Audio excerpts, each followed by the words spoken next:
జై గురుదత్త బాలస్వామీజీ.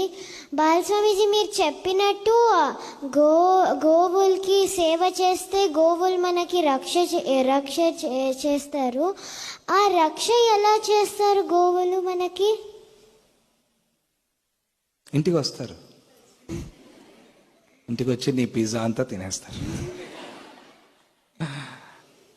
ఇప్పుడు ఎవరికైనా నువ్వు మంచి చేసావనుకో, వాళ్ళు నీ గురించి అనుకుంటారా లేదా? కదా. Then naturally remember about yourself, అవునా కదా?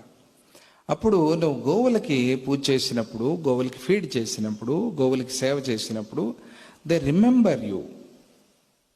ఎట్లా అంటే నీ స్పర్శతో లేదా నీ ప్రజెన్స్తో నువ్వు వెళ్తున్నావు అక్కడికి, నువ్వు వాటిని చూస్తున్నావు, వాటితో మాట్లాడుతున్నావు, లేదా వాటిని బాగా ప్రేమగా చూస్తున్నావు. అప్పుడు అవి నిన్ను గుర్తుపెట్టుకుంటాయి. వాటికి ఆ శక్తి ఉంది, గోవులకి ఆ శక్తి ఉంది. గోవులు మర్చిపోవు. గోవుల మెమరీ పవర్ గురించి, గోవులు గుర్తుపెట్టుకునే దాని గురించి చాలా సైన్స్ ఉంది.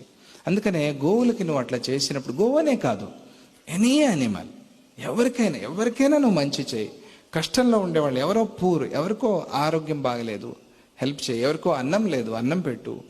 ఎవరో రోడ్డు మీద ఉన్నారు, వాళ్ళకి అన్నం పెట్టు. వాళ్ళు నీ గురించి అనుకుంటారు లేదా? ఏమనుకుంటారు? మంచి, వీళ్ళకి మంచిది అవ్వాలి అనుకుంటారు. That is how they protect you.